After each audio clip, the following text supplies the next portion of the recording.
Hey, Foot Clan, it's Fantasy Championship season, and the only way to celebrate that properly is to head over to fantasychamps.com. You get your trophies. These rings that they have on Fantasy Champs are unbelievable. Andy's chiming in. Are you going to buy me one, Mike, when I beat you this week? Are we doing a ring bet? Yeah, baby, let's do it. The ring bet is on because we're in a championship. I know that you're in the championship as well.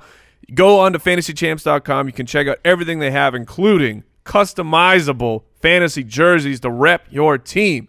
You can use the promo code BALLERS to save a little bit of cash when you check out.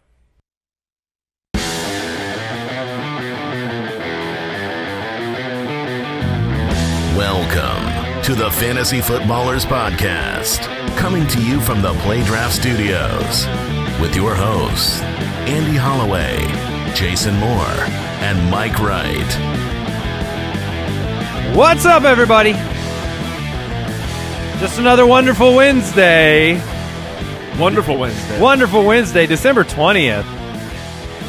Christmas is nearly here. Championship week! What'd you find in your stockings there, Jay? Potatoes. I found potatoes in my stockings. We went over to Jason's house about... That's a true story. That's not a fake story. We were at Jason's house for a... They decided to be very wonderful hosts. Had a little... Gathering. Get together. Ate a meal. This was like weeks ago. I don't know why you had a lot of potatoes just sitting out. Did we? But you didn't bring the potatoes. No, I didn't bring the potatoes. All right. And I put one potato in every one of your stockings. Hold on, babe. I forgot the potatoes. But just then in case. My wife made me feel bad. She said they could smell, and your Christmas morning could have a smelly potato, so I warned you, and you found them. Yeah, I did. Thanks. And they had were not delicious. They had not sprouted? No, they had not sprouted, but if you have not had stocking potatoes, you're missing out. Oh.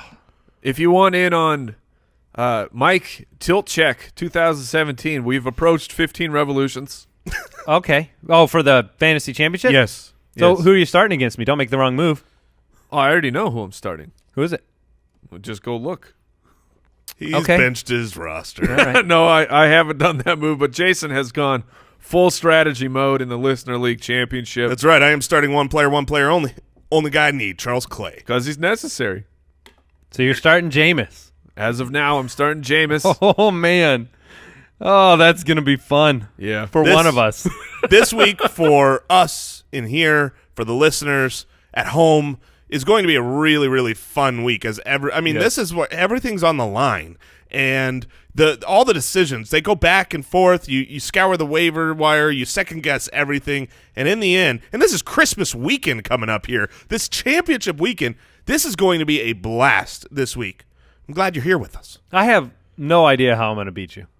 Yeah. I mean, your lineup is amazing, that. and yet the projections have us within a point. Yeah. Oh, Brooks, I'm sorry. Heard that before. All right. The interesting thing about this weekend is, we'll give our advice, our opinions on this show, but then come Sunday, you're like, man, I hope I'm wrong. I hope I'm wrong that Nick Foles is a great play because he is, but I have to play against him. Speaking of Nick Foles, I wanted to bring this up because this is something that you need to know about, and we're very lucky as fantasy owners to have this situation play out the way it could play out. If the Packers beat the Vikings, which I know sounds very difficult with Brett Hundley, but it's at home and the weather's bad. I give them as much chance as I give you to beat me. Ooh. There you go. So I know that's very little.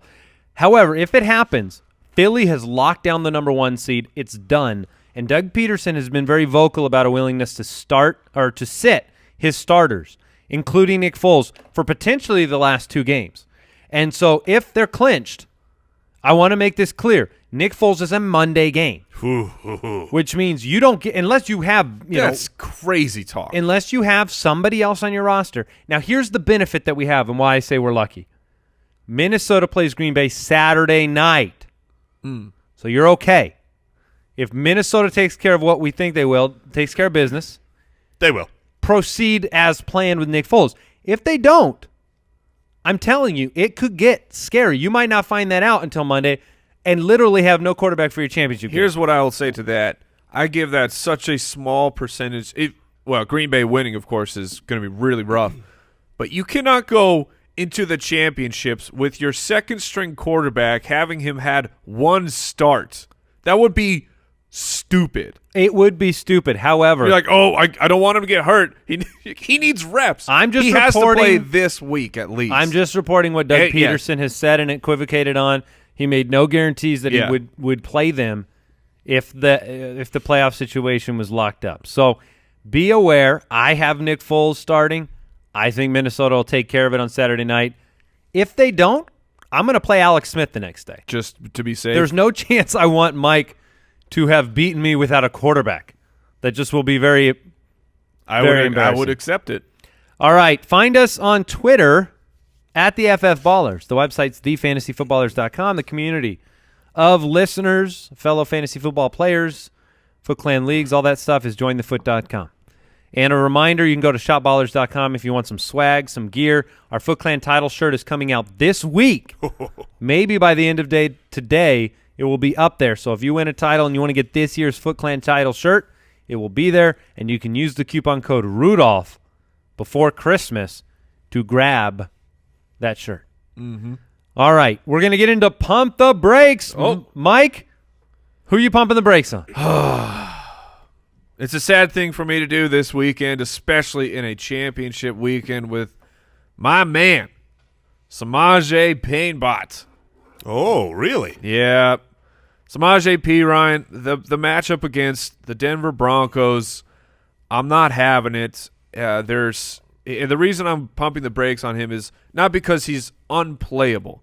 Like, he's still an absolute low-level running back too, but at this point, you may have been stashing waiver wire running backs who you would prefer to play, such as the exact same weekend. Maybe you got them both. Maybe you got Jamal Williams and Samaje Perine. I had considered, Jamal Williams, he's got to take on the Minnesota Vikings, right? That's a rough matchup. But then you go back and you're reminded about all the targets that Jamal Williams got with Brett Hundley under center, which makes me feel a little bit safer going with Jamal Williams over Samaje Perine this particular weekend. So this is not you must sit Samaje Perine. This is at this time in your championship, you may have found a better option because that's what I would be looking for. All right, Jason, who are you pumping the brakes on? My pump this week is Tyrod Taylor. Your voice? Are you pumping the brakes on your voice? Oh my goodness, guys! I think this is the new normal on the voice. I'm never going to heal up. I will never not be sick again. This is how I feel the rest of my life. You got the vapors or emphysema? I need what are the vapors? What are the vapors? I don't know. Is that a thing? I just was trying to think of some old. Old Western sickness where someone would be coughing into a handkerchief. I don't think the vapors is the right answer. I don't think tuberculosis. Maybe yes. Maybe go with. That's the one. There you go. Oh, I think I was actually thinking of consumption. Yeah, or something like that. I might need Vicks Vapor Rub all over. But anyways, getting back to football. Despite my love, I'm going to vet this for Charles Clay. I got the vapors. It was a very popular 1978 band called the Vapors. Yep, nailed it. Wait. Oh. Hold on a second. No. Vapors, the disease, is a reference to a certain treatment of medical or physical states. Yeah, I'm not counting that. So there you go. All right.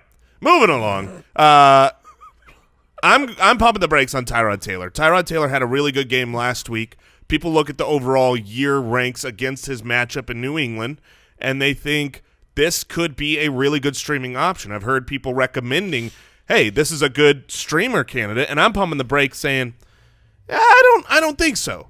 Here's what happens. When a guy comes out and has that first game, we know it like at the beginning of a season. When week 1 and week 2 are awesome, you think the guy's going to be great forever regardless of how he performs the rest of the year. This is what happened the first time that Tyrod Taylor played New England a couple years ago. He had that monstrous game where he comes out, throws 242 yards, rushes for 43, throws 3 touchdowns. It's like, whoa, awesome. He's played 4 games against New England since then. Here's his averages. He averages in those 4 games 181 yards. He's had 1 total passing yards, though. Passing right? yards. All right. He's had 1 total touchdown in those 4 games. So he's averaging a quarter of a touchdown a game and 27 rushing yards. So it's just not enough to get it done in championship week. And I also believe that New England, their defense has got it together. If they can heal up, they were a little injured this last week. And so, I mean, you bring up, okay, how about rushing touchdowns, rushing yardage? Tyrod definitely, because of the broken fantasyness that is rushing quarterbacks getting absurd points for picking up It's yards funny on the ground. because this year I've never been so frustrated with that rule as I have been this week. I mean, every time we're sitting in the office watching the games, like, like he just threw for a 125-yard pass. Right, because he broke off a long run. So ridiculous. I'm pumping the brakes on Tyrod Taylor. I think there are better streaming candidates out there like Blake Bortles, Nick Foles. So you would say that you would like people to not get the vapors about Tyrod Taylor because I have no idea if that's the true vapors. or not. Now I understand. I looked it up. I confirmed it. It was a polite 19th century term to explain being emotionally overcome. Or in your case, the second definition. Yeah, it's that. Oh, Mr. Beauregard. The second definition, however, is also having gas. Oh, well, I've got the vapors. I mean, there's no doubt about that. In case you had the vapors on. I want to check Jason's streaming temperature? dismay. Heat map? Yes. Yeah, there we go.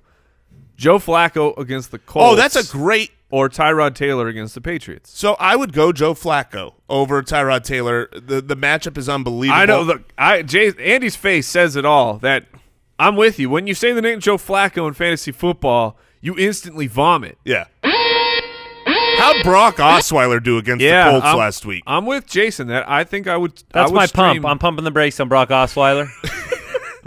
Are you really? No. Oh, good. I was like, no one needs that. No one got the vapors from Brock Osweiler. I do declare. Why are you from the South now? I think there are a number of quarterback pump the brakes. I mean, obviously Osweiler's in there. Marcus Mariota's in there. He'd be a consideration. I'm going to go with Elijah McGuire because he was the best performing Jets running back by far last week. However, he had 6 total touches. It was an incredible efficiency. Bilal Powell and Matt Forte I like more than Elijah McGuire this week. So I'm going to pump the brakes on Elijah McGuire and his 15-plus fantasy points from last week. And so there you go. Elijah McGuire, Tyrod Taylor, and Mr. P. Ryan. Mr. Painbot himself. Samaje? I'm sorry. For the record, I would play Samaje over Jamal Williams. Really? Yeah, because when you have those Jamal Williams numbers, we putting that on the board, I guess. Waterbed. There we go. Those target numbers from Brett Hundley were without Aaron Jones. Yeah, Aaron Jones still not getting work. Interesting. So you'd play Jamal Williams. I would. Okay. Safer floor. I look forward to seeing what happens. News and notes from around the league. Yeah, I mean, I guess that we've been talking about it as common knowledge, but if you didn't know, Aaron Rodgers was put on injured reserve. And so his season is over after one game back. You were right. They were eliminated, and so Brett Hundley will be the quarterback for week 16 and 17. So there you go. Maybe that does mean good things for Jamal Williams. Maybe not. We'll see what the snap count looks like for Aaron Jones and Jamal Williams and whether those targets will be back. I tend to lean on Jason's side. Well, really? And it's a horrific matchup. I had anticipated the Aaron Jones snap share, to move up, but I thought it would happen a week or two earlier.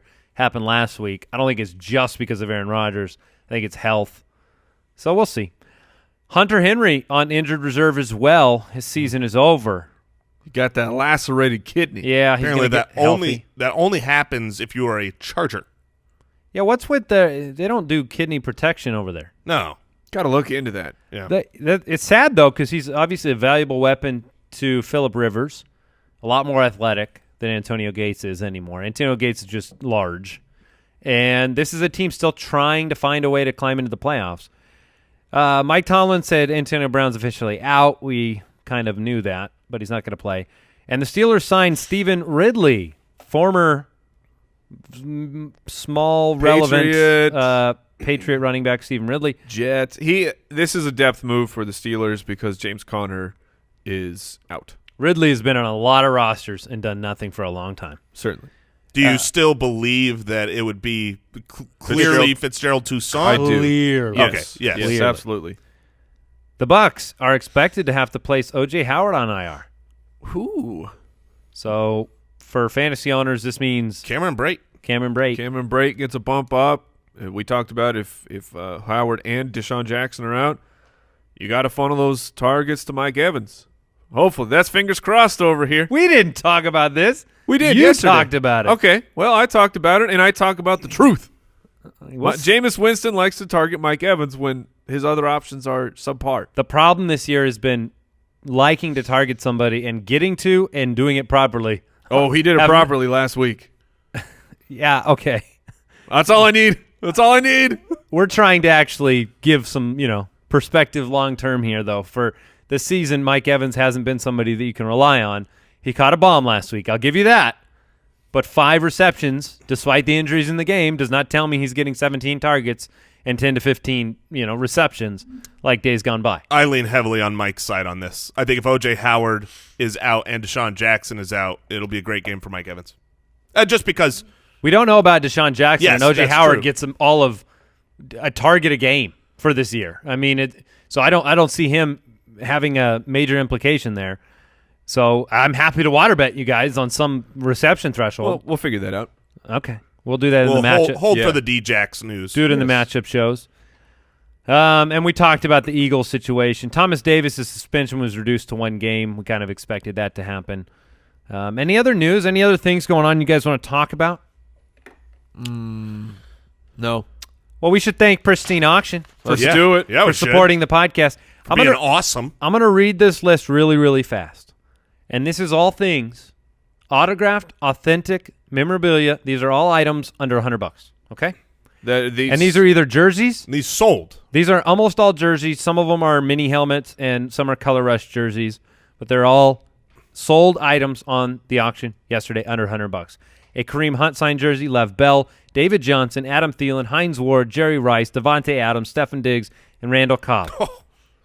The Hines Ward, for you Steelers fans, went for $54 on pristineauction.com.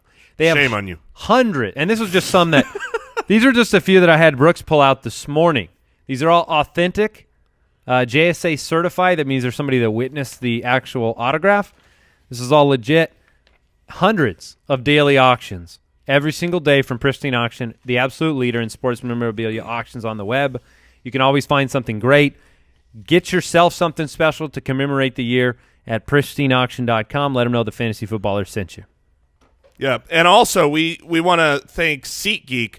SeatGeek has been a long-time supporter of this show and is the clear and only place to get your tickets. If you want to go to a live sporting event, I mean, a lot of times people might go, oh, I don't want to miss games, but look, the playoffs are coming up. You got to go to these games. You got to support your teams, and SeatGeek is the best place to do it because they pool in over 100 different ticketing sites, so you know you're getting a great value when you grab your tickets off of there, and it's so easy. You just download the SeatGeek app. You could pull it out at any time. Make sure you download it now. Like, even if you're going, I don't know exactly what event I want to go to, download the SeatGeek app because you might be at dinner tomorrow night talking with a buddy about an event, a concert, whatever. You could just pull out your phone, tap, tap. Ooh, two taps. And you've got an amazing deal on tickets to your event. Best of all, our listeners get $20 off their first SeatGeek purchase. So just download the SeatGeek app, enter the promo code FOOTBALLERS. That's promo code FOOTBALLERS for $20 off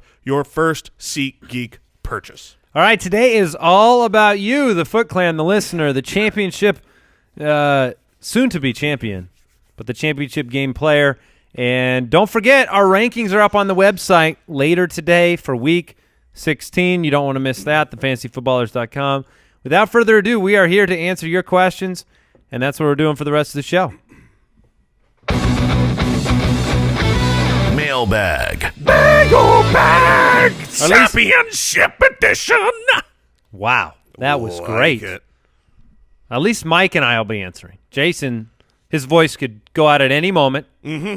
And I'll start and answer. You finish all my thoughts. Yeah, we'll try to guess what name you're starting. Jay Grizz is on deck. He's ready. Oh, can he get in always here ready. if we need to? I'm starting to sound more and more like Jay Grizz. I'll start my sentence with English, and then it just ends up. There you go. All right, if you have a question for the show, you can submit those. We're a year-round podcast. We're answering questions all year. And you can go to the website, thefantasyfootballers.com, click the Submit a Question button. You can also dial the voicemail hotline, 302-464-TFFB. We're actually going to kick off today's mailbag segment with a voicemail question. And let's go ahead and jump right in here, loading it up. I promise I'm going to play it. I promise. The anticipation. Yeah. Hey, ballers. It's Mike from the North Pole. Oh, I have a little poem. sure. Twas the fantasy championship and what I find on my team, but a glut of RBs, Ingram, Zeke, and Kareem.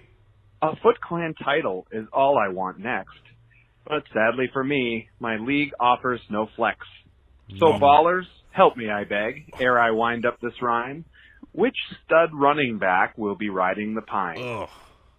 Wow. Merry Christmas. First of all, Merry Christmas and well done. Yes. That was excellent. Front to back. Was that Bill? That was Mike from Oh, I thought it was Billy Shakespeare. Ah. That was magic. Wasn't Yeah, sure that's, which. That's what they called him. I thought you might be going with Mr. Brasky up north. Shatner. All right. So who would you bench? I'm going to need those. All right, so it was Mark Ingram, Okay. Ezekiel Elliott, or Kareem Hunt. Oh. I mean, you have it's just like Ingram is at home against Atlanta.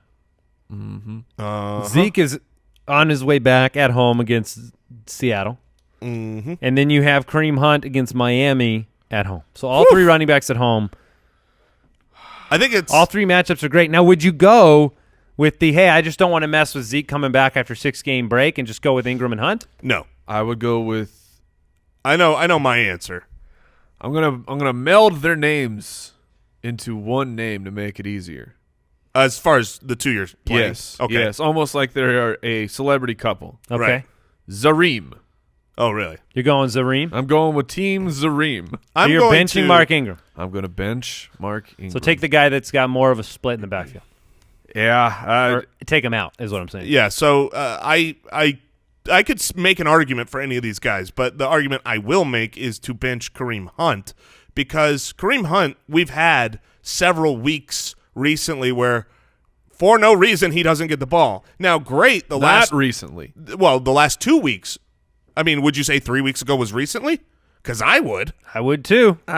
Would you say 4 weeks ago was? I mean, 4 weeks, definitely not. But my point is, in the last month, half of his games, he hasn't gotten the volume that you would expect, and seemingly for no reason. Andy Reid has a history of doing this, and so I would. Andy Reid's not calling the plays anymore. Here, I'll just counterpoint. Sure. That. He's not calling the plays anymore. The Chiefs were on a losing streak, a massive losing streak. They focused on feeding Kareem Hunt the ball. They're winning again. Yeah, and that's a neat narrative. Other than the fact that when the coach took over, the new stunk. Yeah. Yeah. So, I mean, that's not like and they still lost. Yes. Look, I like all three, but I would choose to bench Hunt just because I think I know what I'm getting out of the other two guys more. You are not going to be helped by this show right now because I would bench Zeke because it's his first game back. So now you Sounds like a Bermuda Triangle, right? right? You have three different options, so whoever you like more, go with that. This question comes in from Joe Courtney. With Hundley back at quarterback, is Jamal a good play again? Mike, you kind of addressed this earlier. You think he is? I do not think he is. I think that not he against is. Minnesota, not with Aaron Jones in the backfield. I think that's I think he's a bad play. I'm going to go so far as to say he's a bad play. I completely disagree. The snap counts, while Aaron Jones is getting on the field, Jamal Williams is still sitting over 60% of the snaps, and you can go back to the game against Cleveland, and this is just a snap percentage thing. This is not a matchup because obviously the Vikings are better. But he was 65% of snaps against Cleveland. Aaron Jones was still taking some snaps, 7 targets, 7 receptions. I think that Jamal Williams is safe because he will get dump-offs. Yeah, I lean on Andy's side on this one. I don't feel like Jamal Williams is safe. I think it's a bad matchup, and you're splitting that time. I mean, I think Mike's in the eggnog early this year. That's what I've never disagreed with you more than your takes on this show I think it's today. because you guys are head-to-head in the Dynasty Championship. Probably. It's just, I disagree with you as a person. Yeah, you're ugly too. But I will say that, that's I fine. mean, if you wanted to play one of those backs, it would clearly be Jamal Williams. I just, in general, if Aaron Jones wasn't there, I would say this is a pretty bad matchup. Yeah, Cleveland was good, but against Carolina last week, he was 10 for 30 on the ground, and that's not really exciting. Minnesota is a great rushing D. I would lean that he's not a great play. All right, we'll go back to the voicemail here. Hey, Andy, Mike, and Jason. How you guys doing? Thank you guys for all that you do. I've made it to the playoffs again. I'm going up against my boss in a championship matchup. Nice. And I'm just wondering, what do you take into account, like, the Monday? Because I might be picking up Nick Foles off the waiver wire, but I also have Jared Goff and Case Keenum. And I'm kind of I'm an Eagles fan, so I'm trying not to let that sway me. But what other like variables do I have to worry about other than just matchup here when you guys pick your quarterback for the week when you're doing these streaming options?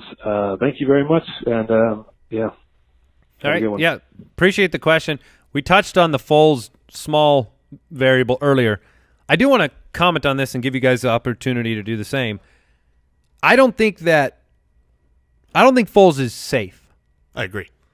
So when you talk about variables, I think Foles is not safe. I think Goff and Keenum are both much safer options this week if you're talking about possible outcomes. I'm Mr. Case Keenum, and I don't like Case Keenum this week at all. I think it's going to be a very cold weather game. Without Aaron Rodgers, I think Minnesota dominates this game. They're not going to need Case Keenum to do much. He'll probably throw a touchdown. Maybe safe is the right word because he is a good quarterback. But I agree with you that Foles isn't. But your decision specifically here is lights out easy. Jared Goff is an incredible play this week. He has a great matchup.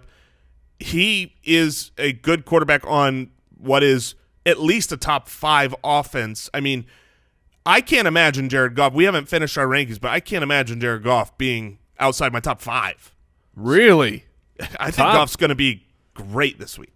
No, last week, Jared Goff in a 40-0 matchup put up 15 fantasy points. That's the problem. Well, yeah. I mean, obviously Todd Gurley could go ham and eggs and potatoes, but Goff. We've also seen Goff have incredibly great games this season, and Tennessee.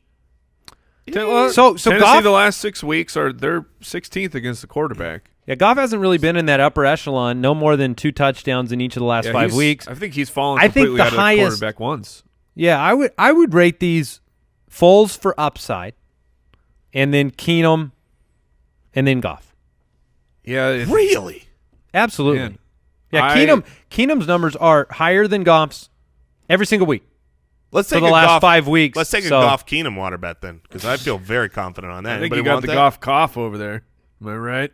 Yeah, the vapors. You got the vapors for Goff. We finally agree, Andy. I think Foles is the upside play, and I would rather play Case Keenum. Yeah, I'd rather play him over Jared Goff. Wow. Yeah. All right, my brain has exploded. It's all right. You'll put it back together again. That's the essence of this show. But I don't get a water bet on that. No. All right. Yeah, I don't think so. I mean, it's smart of you guys. I don't blame you. We'll bring it up though if we win. Your childish antics do not faze me. Yeah, they faze Andy. Water bet. Yeah. Loud and proud. Sorry, everybody. Still had the Nobody volume up for chicken. Yeah, because Andy's got that Marty McFly built into him. Yep. It's fine. I might lose. Whatever. Brian Hunt has a question. He's also got a better Twitter handle at BioLizard. Oh. Got a great end of season discussion topic for you guys. Should a mandatory dedicated tight end only spot be eliminated from fantasy football? Many leagues I play in have changed the tight end spot to a flex spot or a wide receiver tight end spot on rosters. What say you? In my opinion, tight end only spots no longer have a place in fantasy football. An argument can definitely be made for that because if you look this year, you got a couple of good guys at the position and then just hot garbage. I love more flex positions. If you want to get rid of tight end and roll another flex out there, I support that. but I would disagree with the notion that it should be done away with. I still like it. I like the tight end spot. Yeah, I would hold on to it. I think I like the added strategy of the extra position of the tight end, and it's fine. Like at the top of tight end, yes, there's fantastic plays, but this is every position has that. Tight end just might seem a little more exaggerated, but look at the running back. The top 3 running backs are always miles ahead of the running backs at running back 12. Wide receivers, the exact same thing. So I'm take still this fine to the with the tight take end. this to the nth degree because we have time to muse on this. Let's say every position was a flex position. All quarterbacks. Okay, I just mean let's say you had 7, 8 flex positions. That's what you started. You started the best 7 players you want to play at any position. That would be a very interesting league. That would be. But see what happens when you do that is you lose some of the nuance to fantasy football. Yeah. You lose the nuance of having a position that you have to go find and trade. And look, you don't get the opportunity to draft an Evan Ingram late and find a diamond in the rough. You don't get the opportunity to slide somebody in there because you're just going to play the next. I mean, nobody's going to draft them.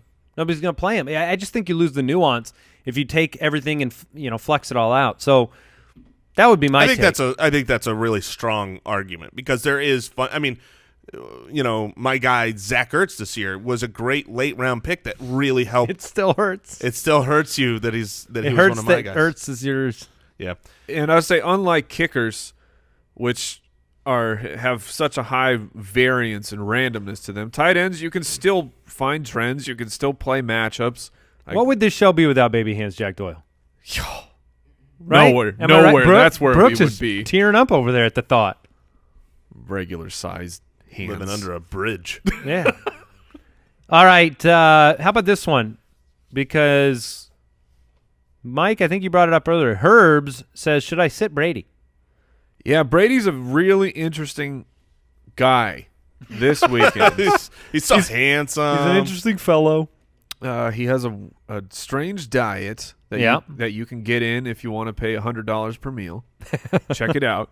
I don't think that Brady is a locked and loaded top 3 quarterback option for me this week. Are you the one who brought it up, Jay, to me earlier? No, Mike was the one that brought it up, but I did agree and support that. He 12.5-point favorites at home in a 47-point over-under tells me I'm starting Tom Brady. Yeah. What would you say in a 6-point per passing touchdown over the last 3 weeks, Andy, what would you guess he's averaged? A low amount. 12.4 fantasy points. And so but he missed Gronk for one of those games, played Pittsburgh for the other one on the road. I'm not going to let those games dictate what I know about Tom Brady. Sure. Over the last, 15 years. Yeah, but this is not the first time that Tom Brady has let people down in the fantasy championship weeks. Bill Belichick is a great coach because Bill Belichick plays matchups. And when he knows that Tom Brady is the absolute key to his matchup victory, he goes with Tom Brady. But the Buffalo Bills have a pretty decent secondary. They have a pretty solid passing defense. Meanwhile, their rush defense is terrible. You're not wrong about what Bill Belichick does, but Tom Brady's won people many championships as well. Yeah. So I'm not going to let those, anomalies and these matchups you're talking about, those Bill Belichick circumstances in previous games dictate what am I going to start over Tom Brady? I was going to say, if I have Tom Brady, I'm starting him. I'm not going to start Nick Foles over Tom Brady. I'm not going to start Joe Flacco over Tom Brady. I'm not starting Keenum over I'm not starting Keenum. I'm not starting, even Goff that I think Mike, is are you starting play. Blake Bortles over Tom Brady? No, okay. I'm not going there, but this is a legit question because this could have happened in your draft. What? You're starting Blake Bortles over Tom Brady? I'm not saying I would, but I might. I would have a serious conundrum there, but go on. I'm not saying I would, but I would. Big Ben. But I would. Big Ben against the Houston Texans or Tom Brady. This is a very plausible question. Yeah, that's a really good. Big Ben. I would go Brady. I'd go Brady there. No Antonio Brown. I'm not gonna. I'll go Brady. Okay, and then Stafford. Stafford against the Bengals, who have given up on everything this season. Life. Or Tom Brady. That game's in Cincinnati. Yes. 4-point gap there. Probably go Brady. I'll go Brady. Yeah. But that's what I'm saying. There are real questions. This is not a week where you go, I have Tom Brady no matter what. Tom Brady's in my lineup. Not for me. A lot of people, other than a lot of people who have Tom Brady on their roster, they don't have another quarterback. I mean, they could go I'll look play, on the waiver I'll play Cam wire. Newton. I'll play Yeah. Cam Newton over Tom Brady. Yeah, and it's possible that you have both based off draft stock. Interesting. All right, who to start question from Matt in Pinole, California. Who has more upside, Breeze or Rivers? So Breeze is at home against Atlanta. Rivers is on the road against the Jets. And because of the geographic situation for Phillip Rivers, I lean with Drew Brees. I would agree. I will third that. Oh, all right. Dak versus Bortles. William and Chapman wants man. to know, would you start Dak with Zeke coming back, or would you be starting the man of fire? I think this Blake is Bortles. a fantastic question and very difficult. If you look at the splits for Dak Prescott, they're much better when Zeke is in the lineup. If you look at the game splits for Dez Bryant, over the past 2 years, they are 5 points better in a PPR when Ezekiel Elliott is on the field. It's a really tough one. And Seattle is rough. It's not a rough matchup, I should say. And Blake Bortles is, he is the Phoenix right now. You literally, if you laid a finger on him, you'd lose your arm because he's so hot. So understand the Flames philosophy and the matchup not being intimidating. Now Dallas is at home. Jacksonville's on the road. San Francisco's won 3 straight. Oh, my goodness. What are you going to do, Mike? I want to know your answer. He wants to know your answer. Right now, I think I'll go with Dak as the floor play and Bortles as the ceiling play. Okay. Way to hedge. But the right answer. It's not, David and Raleigh. It's giving sound advice. Am I? Jason's over here going, I don't know. No, I know. I would play Bortles. All right. That's David I and don't Raleigh. trust what I've seen from Dak. Am I crazy to start Josh Gordon over Devin Scrumptious for the ship? No, not at all. The thing about Devin Funchess, it could absolutely come back, but you have the Carolina target pie, and Cam Newton. When Greg Olson's there, Greg Olson loves pie. He's a hearty man. It's like the cartoon, But when it's they chicken pot pie. when they cut the piece of cake, but then they lift the outside of it up, and they trick you. That's what Greg Olson does. And if this comes down to McCaffrey, for me, this is McCaffrey or Devin Funchess. Who do you think will get the larger target share? Or will Funchess really be involved in the passing game? Because if he is, that's really bad news for Devin Funchess. I'd play Josh Gordon. And I would resident Josh Gordon hater. Resident Josh Gordon hater. I'll accept the moniker. Is Devin Funchess a better wide receiver than Josh Gordon? Who are you going with? No, Jason? but it's without a doubt to me. It's Devin S. Funchess.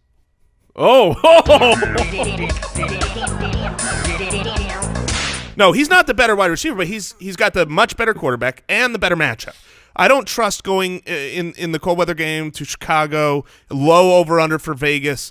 Tampa Bay is one of the worst against wide receivers. Yes, and that's true. Somewhat decent against tight ends. So that says, okay, I get that Greg Olson did rain on matchup advice. I agree, and he rained on Funchess's parade, but I'm not going to take one game and say, well, you can't start Devin S. Scrumptious. I would play Scrumptious again this week.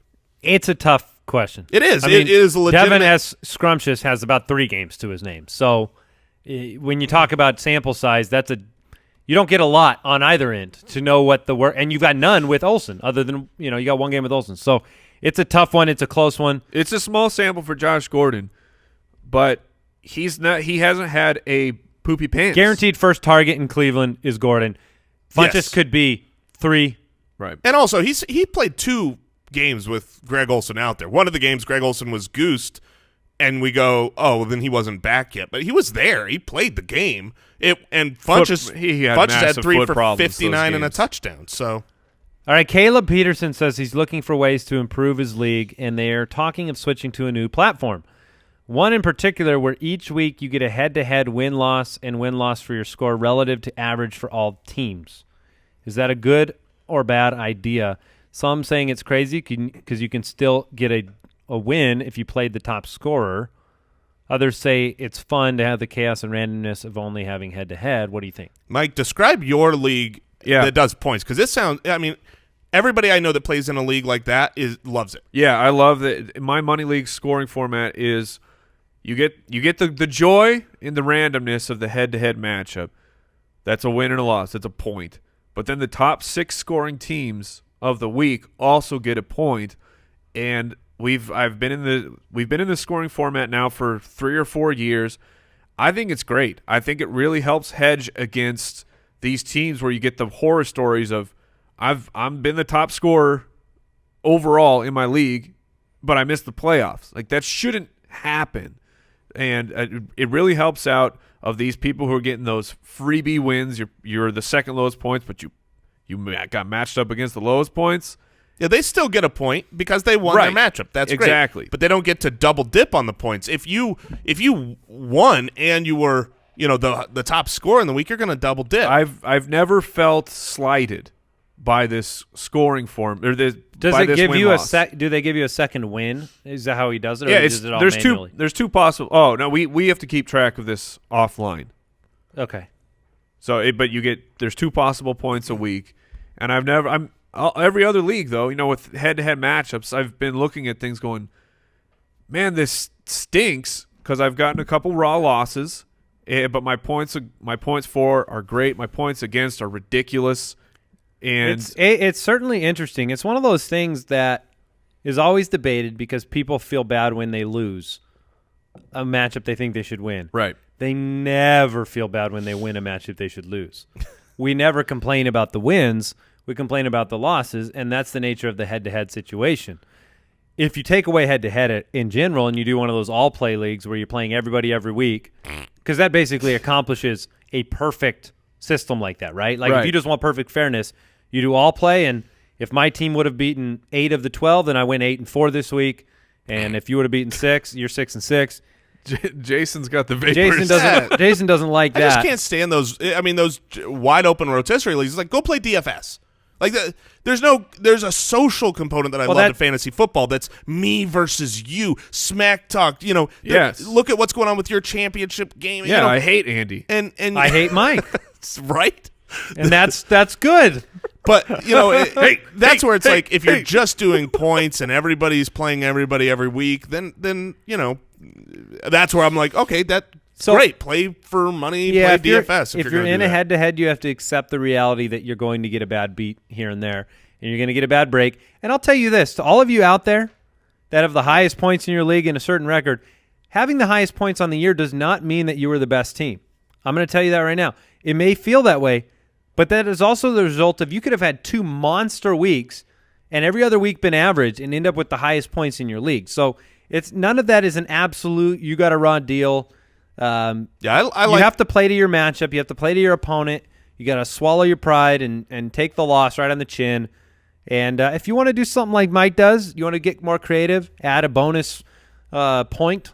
Like you said, you get a point for winning and a point for having a good score. That's a good way to balance it if you're pulling your hair out. But I like head-to-head. Yeah, I love head-to-head. As do I. Yeah, I mean, that's the gold standard. But I want to try a league with Mike's format because I do think it makes sense. You win and you win monstrously, you get 2 points. Yep. You lose, but you have a monster week. You get some. It's like hedging both sides. So I like it.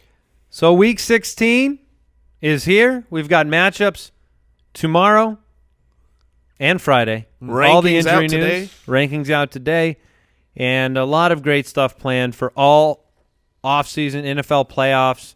The footies are coming up. All of our great off-season episodes where we get to get into the weeds about reminding you about what really happened over the year as opposed to maybe the perception of what happened. So, you're going to have the truth is a good way to put it. I think you have not emphasized how amazing that the footies are. Oh, where we give away the prestigious Footy Award. The coveted Nickname of the Year award.